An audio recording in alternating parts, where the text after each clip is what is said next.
Cumprimento a todos com a paz do Senhor. Queridos, nós estamos mais uma vez aqui, diretamente da Assembleia de Deus, Manancial Ágape, não é? Uma igreja que cuida de você, para junto podermos ministrar mais uma vez a escola bíblica, certo?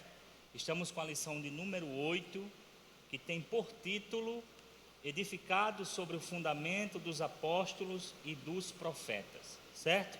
Vamos ler o texto áureo e a verdade prática. Em seguida nós vamos fazer uma oração, como é de costume, né, em nome de Jesus.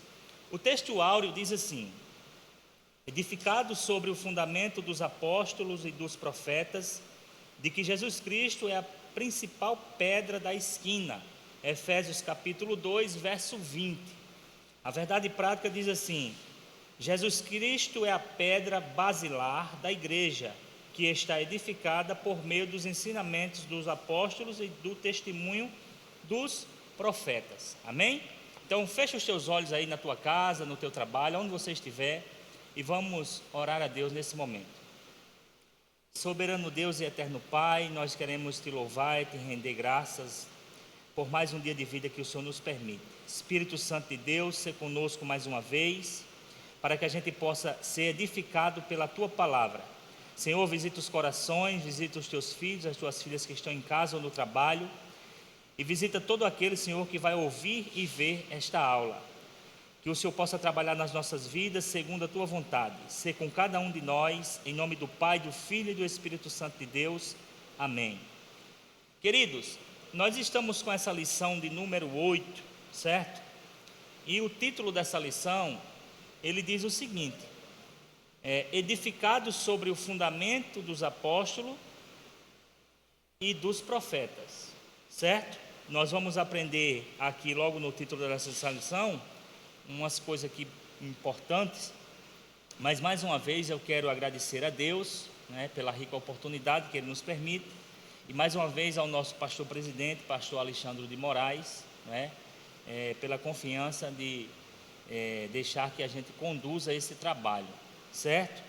Queridos, eu quero fazer outro pedido a você, como é de costume: compartilhe essa aula, compartilhe esse vídeo, para que pessoas possam ser evangelizadas por você, certo?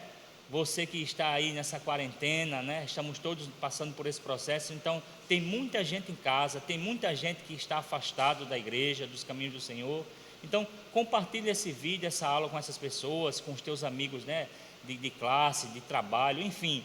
Compartilha, é a palavra de Deus, isso vai edificar a vida deles, tá certo? E outra coisa, surgiu qualquer dúvida da lição, entra lá no privado e manda lá a tua pergunta, expõe lá a tua dúvida, que a gente vai lá sanar toda ela, em nome de Jesus, certo? Vamos lá, lição? Olha só: edificado sobre o fundamento dos apóstolos e dos profetas. E aqui, existe uma palavra grega aqui, para edificados, que significa o seguinte: construir sobre, certo? Outra palavra grega que tem aqui no título é fundamento. O que é fundamento? Quer dizer o quê? Sistema de verdades. Então, edificado sobre o fundamento, está dizendo assim, construir sobre um sistema de verdades, né? Edificado sobre o fundamento dos apóstolos e dos profetas, certo? Vamos para a nossa introdução. Por meio da reconciliação efetivada na cruz, Cristo formou a igreja. Efésios capítulo 2, verso 13 e verso 19. O apóstolo Paulo, a comparar como um edifício em construção, em Efésios 2, 21, certo? A pedra angular dessa edificação é Cristo, e o fundamento é a doutrina dos apóstolos e o testemunho dos profetas. Assim, existe o propósito divino de que sejamos o templo santo do Senhor, a morada do Altíssimo, como diz Efésios 2, 22. Nesta lição, estudaremos cada um desses aspectos, amém? E o primeiro tópico tem o título de um edifício espiritual, certo? Um edifício espiritual. Preste bastante atenção nisso aqui. O santuário judeu. O templo em Jerusalém era o símbolo do exclusivismo de Israel como povo de Deus, né? 1 Reis, capítulo 8, do verso 16 a 20. A proibição dos estrangeiros acessarem o templo era um motivo de inimizade entre judeus e gentios. Ao reconciliar ambos os povos, Cristo aboliu as leis cerimoniais, desfez a inimizade entre eles e formou uma nova humanidade, a igreja. Assim, o templo judaico perdeu sua relevância e um novo conceito de santuário é apresentado. Olha só, nós bem sabemos que nesse templo judeu aqui, certo? Segundo o historiador judeu Flávio Joséfo, mais uma vez eu quero reafirmar isso aqui, existia uma parede construída, né, no templo, de 1,5 metro de altura, que dividia, né, dava um exclusivismo para os judeus, né, e os gentios só poderiam ir até ali. Segundo o historiador Flávio Joséfo, existiam 13 placas de pedras no muro, com escritas dizendo para que os gentios não ultrapassassem aquele limite, ou seja, dali para frente, só quem podia ter acesso eram os judeus. Isso dava exclusivismo aos judeus e hostilidade, né, por parte dos judeus para com os gentios. Existia ali uma acepção de pessoas que acabou se tornando em uma inimizade. Quando Cristo morre na cruz do Calvário, ele derruba a parede física, literal, que existia, e a espiritual, que os gentios não tinham acesso. Haja vista que a salvação veio para os judeus, né? E eles não conseguiram cumprir a sua missão porque não aceitaram o Messias. Então, esse ambiente de contenda, de confusão que existia, quando Cristo derruba essa parede espiritual e literal que existia, não é? Houve uma reconciliação entre os povos, certo? Então, o santuário judeu agora perdeu a sua relevância, não é? Porque quando Deus tira o povo do Egito e manda construir o tabernáculo, não é? Deus manda construir o tabernáculo e a Shekinah, a glória de Deus descia naquele lugar, mas a vontade de Deus nunca foi de habitar, nós vamos ver lá na frente, em templos feitos por mãos humanas, não é? A vontade de Deus sempre foi de habitar dentro do ser humano, de ter um relacionamento, comunhão com Ele. Aí o subtópico 2 apresenta o santuário cristão. Olha só, os que pertencem a Cristo são comparados a um edifício onde Deus habita em espírito. Olha, o ensino apostólico lembra Salomão, quando este reconheceu que o templo em Jerusalém não poderia conter Deus. 1 Reis, capítulo 8, versículo 27. E reafirma a instrução de Estevão, em que o Altíssimo não habita em templos feitos por mãos de homens. Está lá em Atos 7, 48 e 17, 24. Desse modo, os crentes judeus ou gentios tornaram-se o templo onde o Espírito de Deus habita, não é?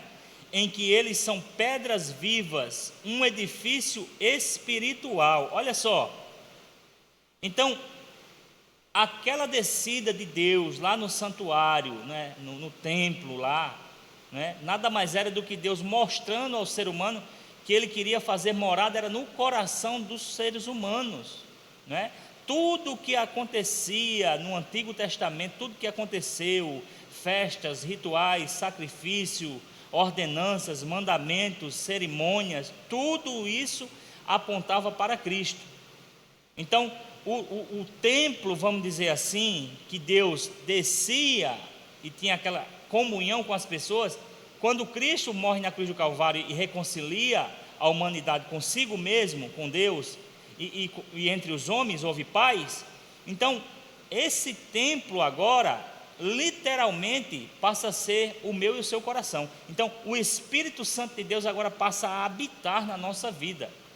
E Efésios capítulo 2, versículo 22 diz o seguinte: no qual também vós juntamente sois edificados para a morada de Deus em espírito. Olha só, Ele habita dentro de mim e de você, louvado seja Deus.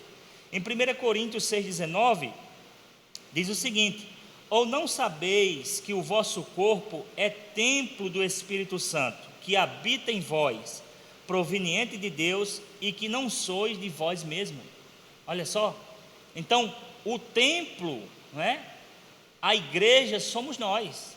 ele habita dentro de nós. Olha só, 1 Coríntios capítulo 3, versos 16 e 17. Não sabeis vós que sois o templo de Deus e que o Espírito de Deus habita em vós?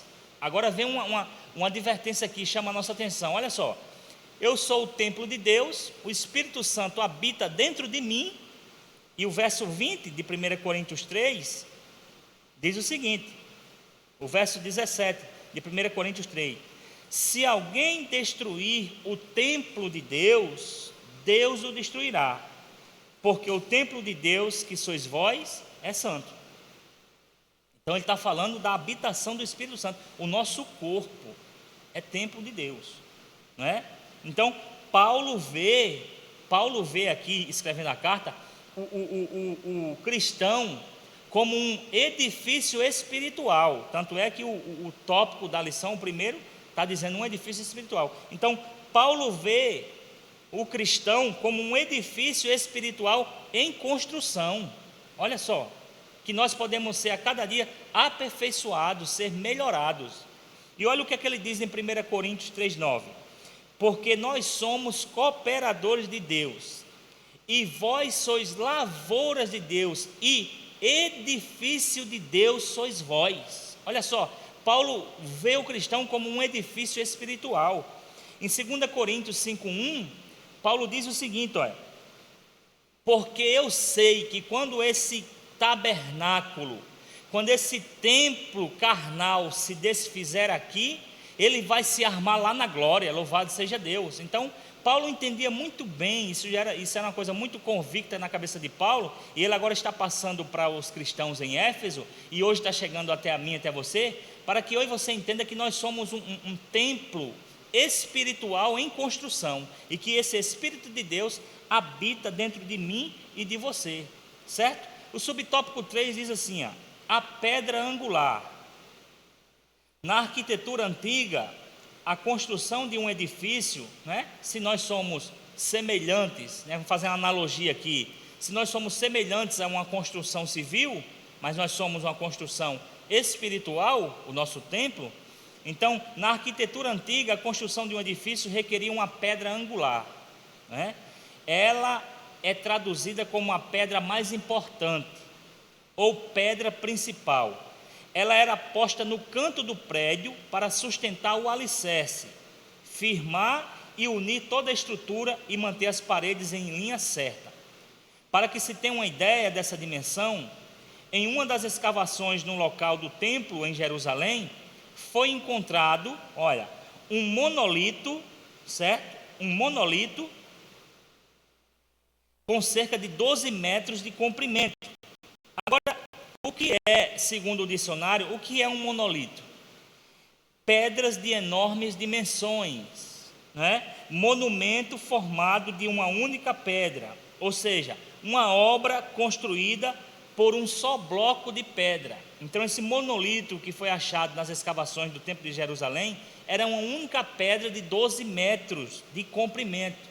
Para você ter uma ideia, e eu vou dar um exemplo aqui que é bastante conhecido, todo mundo vai saber do que eu estou falando. Você já deve ter ouvido falar, ou visto, né, através da televisão, o Pão de Açúcar no Rio de Janeiro. Pois bem, onde tem aquele teleférico, aquele bloco de pedra é uma única pedra. Aquilo é um exemplo de monolito, certo? Então, a pedra angular, quando eram construídas, feitas as construções, era colocada uma pedra principal. Ela era a pedra mais importante porque ela dava sustentação para toda a arquitetura que ia ser construída a partir dali. Então, o subtópico 4 já vai dizer o que nós estamos querendo entender aqui. Cristo é a pedra principal, né? Então diz assim: a identificação de Cristo como uma pedra angular remonta à profecia messiânica em que a pedra rejeitada tornou-se cabeça de esquina, como diz lá no Salmo 118, 22. Ele mesmo afirmou ser a cabeça de esquina, em Marcos 12, versículo 10. Assim como também os apóstolos testificaram ser Cristo a pedra principal, em Atos 4:11, em 1 Pedro 2:7, portanto, a pedra angular deste novo santuário é o próprio Cristo.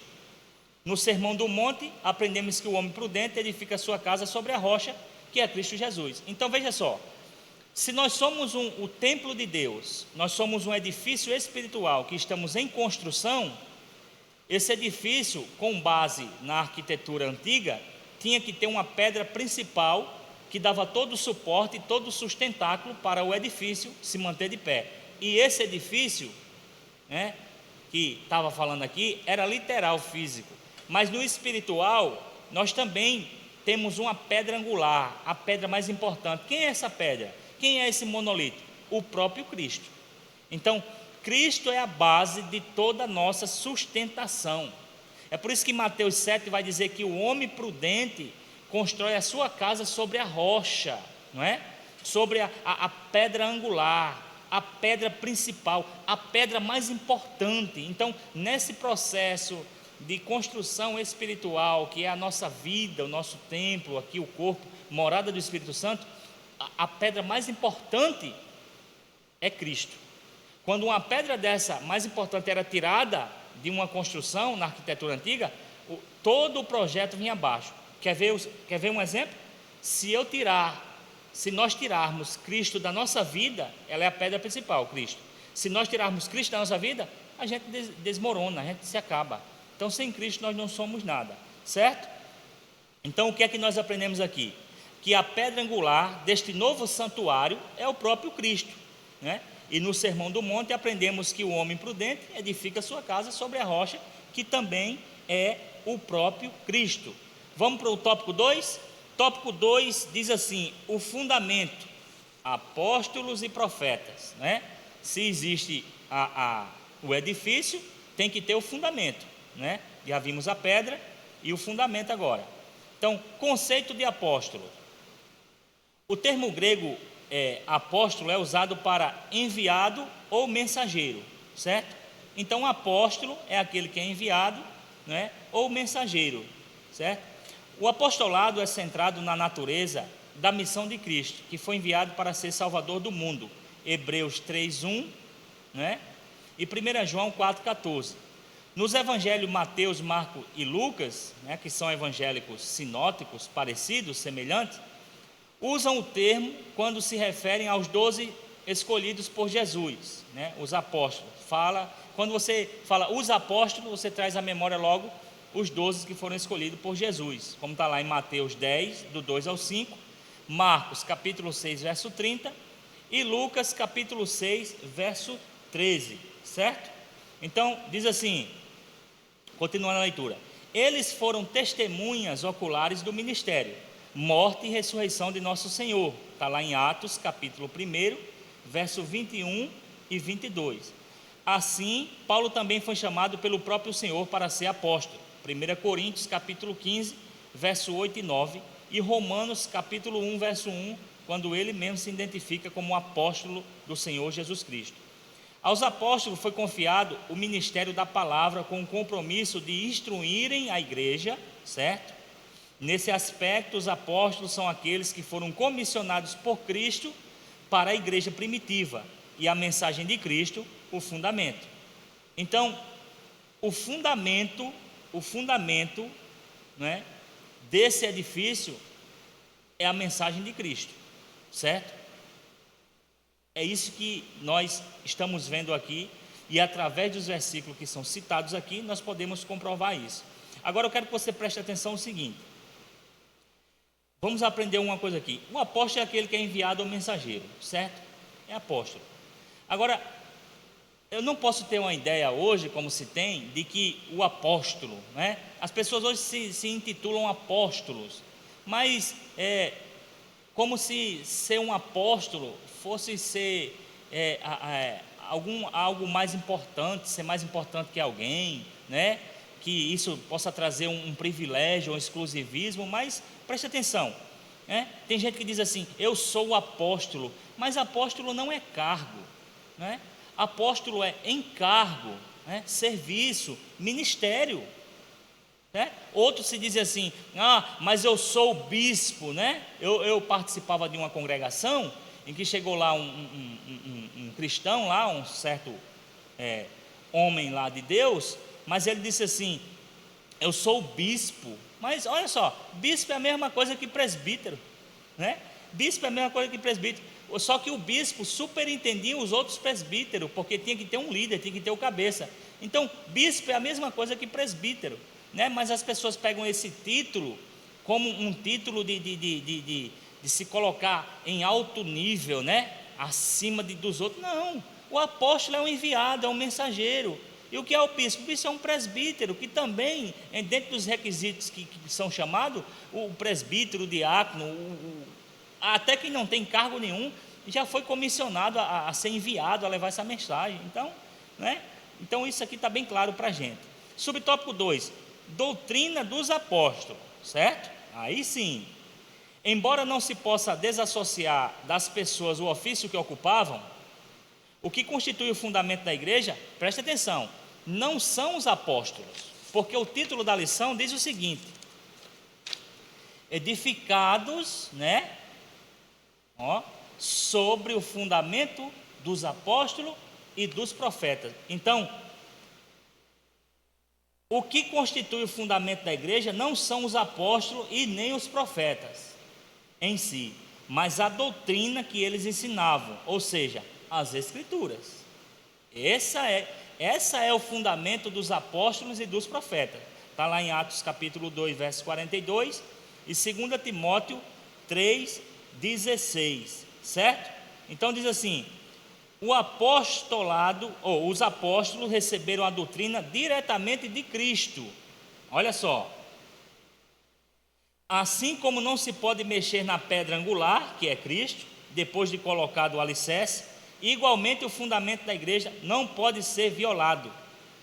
Acerca disso o Senhor Jesus asseverou: as minhas palavras não hão de passar. E eu quero chamar a sua atenção para você uma coisa aqui, certo? Espera aí que eu vou citar os versículos. A Bíblia de Estudo Pentecostal ratifica que a revelação dos apóstolos, conforme temos no Novo Testamento, nunca poderá ser substituída, olha só, ou anulada por revelação. Preste atenção nisso aqui: testemunho ou profecia posterior. Agora, acompanhe comigo 1 Coríntios, capítulo 3, verso 11. Porque se existe um edifício espiritual, o Espírito Santo habita, a pedra mais importante é Cristo, e o fundamento é a palavra, então preste atenção nisso aqui. Ainda que apareça uma revelação, um testemunho ou uma profecia posterior a isso aqui, desconsidere, tá? Olha só, 1 Coríntios 3,11. Porque ninguém pode pôr outro fundamento além do que já está posto, o qual é Jesus Cristo. Gálatas 1,8. Mas ainda que nós mesmos, preste atenção, ou um anjo desça dos céus e anuncie outro evangelho, outro fundamento, além do que já vos temos anunciado, a palavra, seja considerado anátema, maldito. Você tem que estar preparado para olhar para o anjo e dizer: tu és um maldito, certo? Se ele vier com outro fundamento, cai fora. Terceiro, 2 João, capítulo 1, verso 10 e 11. Olha só esse daqui fecha com chave de ouro. Se alguém vem ter convosco, comigo, contigo, conosco, e não traz esta doutrina, e não traz este fundamento, presta atenção, não receba em sua casa, nem tampouco o saudeis, porque quem o sauda tem parte nas suas más obras, não é?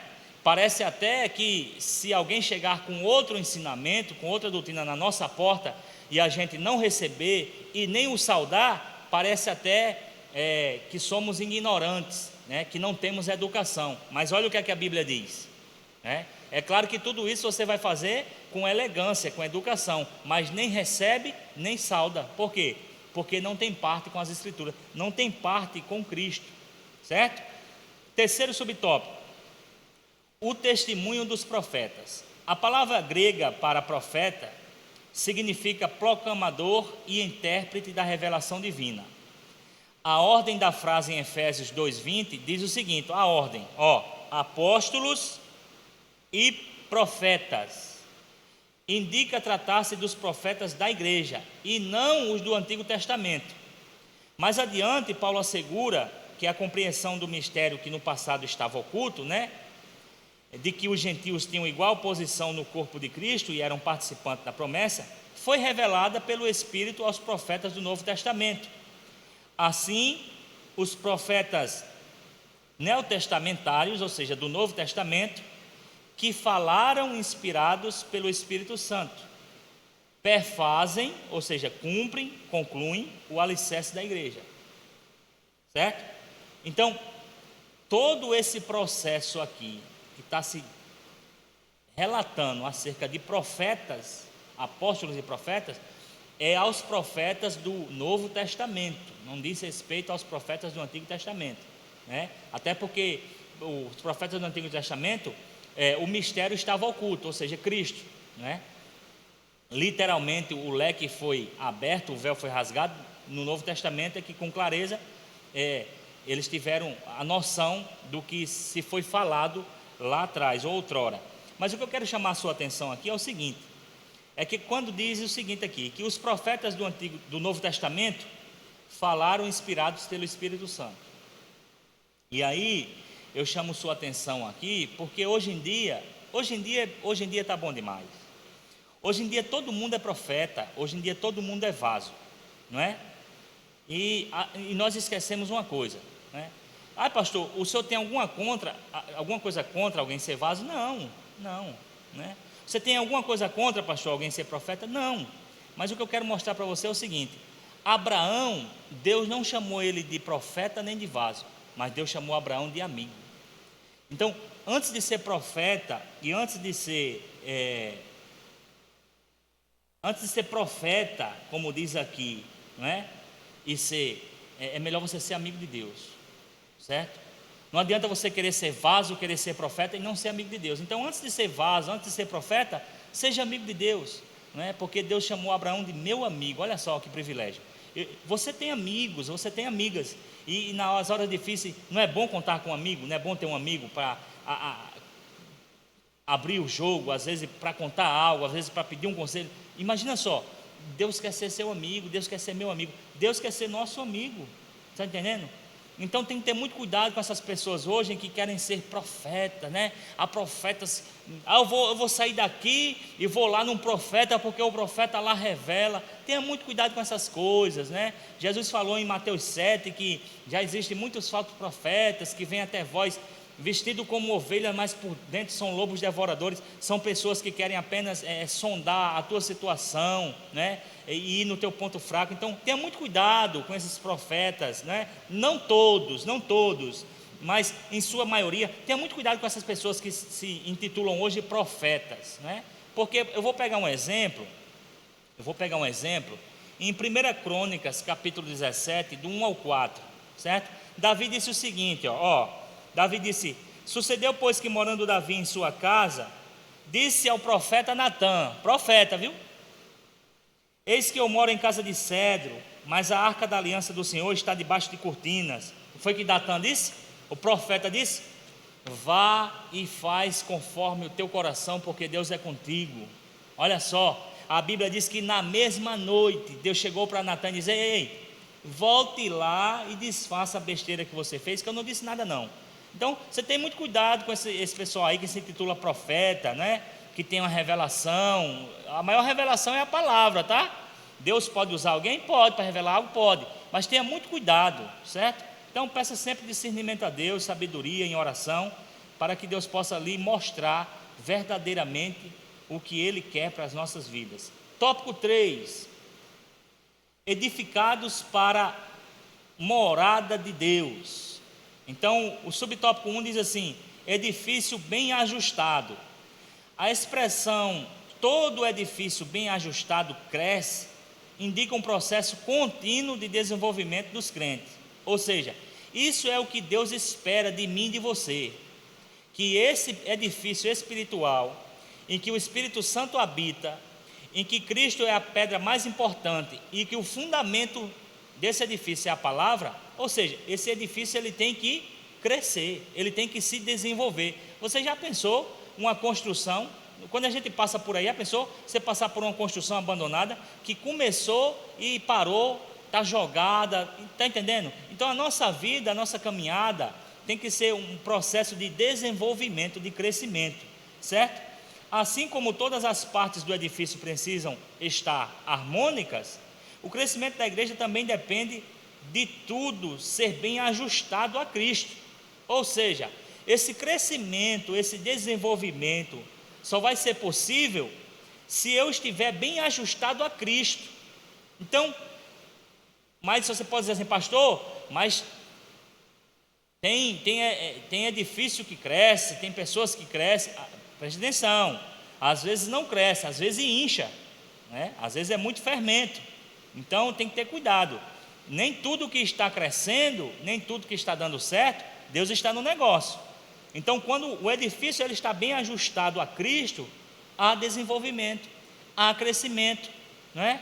A pessoa cada dia ela cresce mais em Cristo, não é? Por isso que 1 Pedro lá diz: cresceis na graça e no conhecimento. A nossa vida é uma vida de crescimento, de desenvolvimento. Então, nessa caminhada, o salvo comporta-se como filho obediente e passa a evidenciar o fruto do Espírito, não é? Ele deu a referência aqui, ó. Vamos ler? 1 Pedro 1,14. Olha só: como filhos obedientes, não vos conformando com as concupiscências que antes havia em nossa ignorância, quando nós não conhecíamos o fundamento, que é a palavra, nem a pedra mais importante, que é Cristo, certo? Então, não podemos nos comportar como filhos desobedientes, não.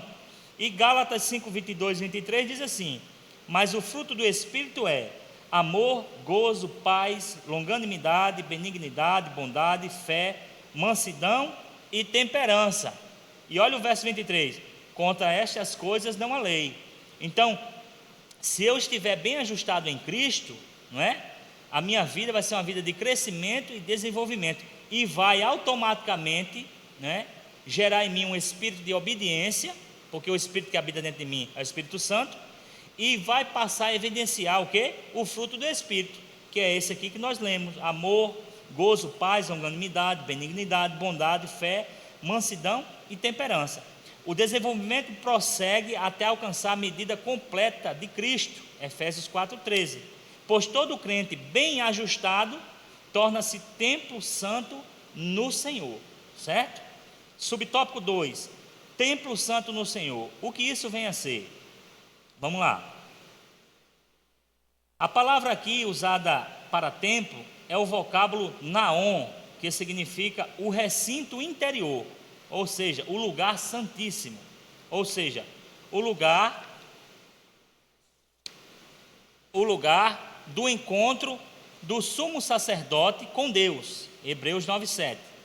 Todavia, a analogia paulina, ou seja, a semelhança paulina, não se refere a uma estrutura material, mas sim ao crente que tornou-se templo santo, como diz lá em 1 Coríntios 3,16, certo?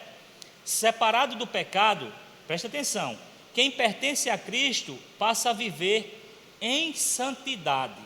Olha só, pastor, mas por que? Ele deu duas referências aqui. Pastor, por que eu devo viver em santidade? Bom, 1 Pedro, capítulo 1, verso 15 e 16, foi Deus quem falou.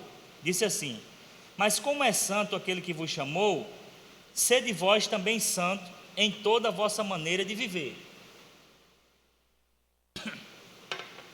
Olha só: porquanto está escrito, sede santos, porque eu sou santo.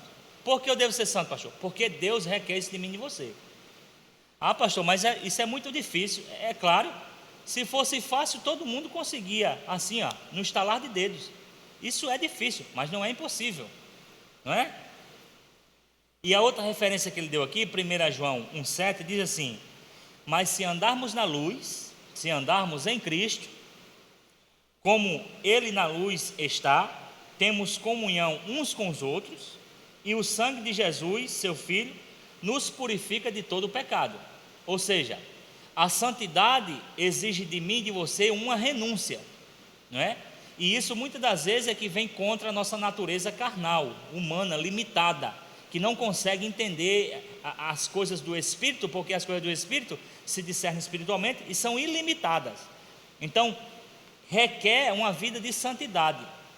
Agora, nesse processo que é progressivo de santidade, vai existir falha, vai existir erros, mas aí o sangue de Jesus nos purifica de todo o pecado. Então, errou, pisou na bola, escorregou na casca de banana, volta à comunhão, pede perdão a Deus, lembra das coisas que fez. É bom até você fazer como o salmista fez: Senhor, perdoa os pecados ocultos, né? Que a gente peca tanto, né? Que acaba nem lembrando de tudo. Então, na oração, é fazer essa mesma oração, ser sincero diante de Deus, como Davi foi. Então, a gente consegue ter uma vida de santidade. A gente não vai conseguir, nessa vida aqui, ser perfeito, porque nós estamos em fase de desenvolvimento, crescimento, lembre-se disso, certo? Como resultado, ao desfrutar da comunhão divina, o crente recebe o livre acesso à presença do Pai, tornando-se assim morada de Deus no Espírito, certo? Então, nós carregamos dentro de nós o maior tesouro que existe, que é o Espírito Santo de Deus. E o povo de Deus é para ser o povo mais sábio da terra, né? Que pena que a gente não consegue caminhar, né, de acordo com os padrões divinos. Por isso que muitas das vezes você vê pessoas enveredando por caminhos tortuosos, certo? Mas a santidade é um padrão que Deus exige, né? Para você ter uma ideia, nós vamos ler aqui para fechar o tópico 3 e vamos ainda falar um pouco dessa questão de santidade, para você ter uma ideia. Então, subtópico 3, morada do Altíssimo. Olha só, não é meu irmão, isso aqui é a maior honra, o maior privilégio. Você imagine só, o Deus que disse assim, ó: haja luz e houve luz, né? O Deus que disse assim: mar, você só vem até aqui, pois limite ao mar, como diz a Bíblia. Esse Deus, o Deus que mandou Moisés estender o cajado sobre o mar e o mar se abriu. O Deus que, através de seu Filho Jesus Cristo, como sacrifício para nos livrar do pecado e da maldição, Jesus chegava assim, certa vez chegou num filho de uma viúva que tinha falecido, toca no esquife e o jovem ressuscita. Esse Deus, ele mora dentro de mim e de você. Olha só que privilégio, que honra.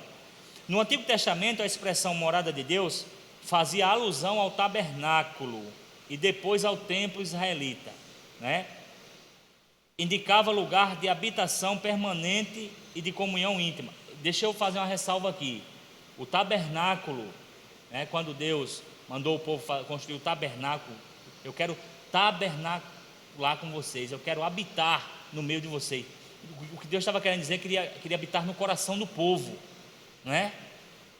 Então, essa ideia de que Deus habitava lá e agora habita, não, Deus sempre quis habitar no coração do ser humano, né? Até porque, pela sua presciência, Deus já tinha visto o futuro.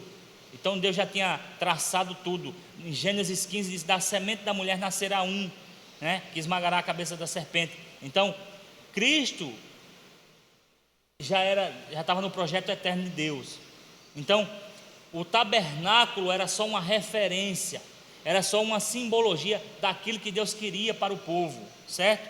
Indicava lugar de habitação permanente e de comunhão íntima. Como já vimos, o crente tornou-se templo do Senhor. Isso indica que Deus habita em nós por meio de seu Espírito, e que tal afirmação ratifica o ensino apostólico de que Deus não habita em templos feitos por mãos de homens, certo? Olha aqui, nós estamos no púlpito, né, no altar da nossa igreja, mas Deus não habita aqui, nessas quatro paredes do manancial. Deus habita quando eu e você chegamos aqui, porque Ele mora dentro de nós. Então aquela ideia que o pessoal diz assim, ó, tem até um hino, né, parece que diz assim: quando eu cheguei aqui, o Senhor já estava. Não, ele saiu de casa dentro de mim, Ele veio comigo para o culto, Ele veio comigo, certo? Então Deus não habita em templos construídos por mão de homem, Ele habita dentro do ser humano. E por que nós sentimos a presença de Deus na igreja? Porque está cheio de crentes, está cheio de templos, né, mini templos que Deus habita dentro dele, certo? Fechando aqui, Ele reside individualmente dentro de cada um cristão. Olha só, bem como no corpo inteiro de crentes, que é a igreja formada por judeus e gentios, certo? João 14, 23 e 1 Coríntios 3, 16. Olha só, ele habita dentro de nós, e eu quero chamar a sua atenção aqui, João 14, 17, quando diz assim, olha que coisa linda: o Espírito da verdade, que o mundo não pode receber, porque nem o vê, nem o conhece. Olha o privilégio, a honra. Mas vós conheceis, porque ele estará convosco e habitará em vós. Ele está aí dentro do seu coração, ele mora dentro do coração da sua casa, da sua família, meu irmão. Olha só. E para fechar, 1 Tessalonicenses 5:23, eu quero chamar a sua atenção aqui para a gente encerrar e ler a conclusão. Você acha que um Deus que é santo, né? Um Deus que mora dentro de mim e de você através do Espírito Santo. Você lembra no tabernáculo? As exigências das cerimônias, do sacrifício, as vestes sacerdotais, né? A pia de bronze, onde era lavada as mãos para... Você lembra todo o processo de santificação para entrar no templo, no santo e no santo dos santos? Imagine só, hoje nós somos templo e morada do Espírito Santo. 1 Tessalonicenses 5:23, olha o que é que diz: e o mesmo Deus de paz vos santifique em tudo, e todo o vosso espírito, alma e corpo sejam plenamente conservados, irrepreensíveis para a vinda de nosso Senhor Jesus Cristo. Olha só.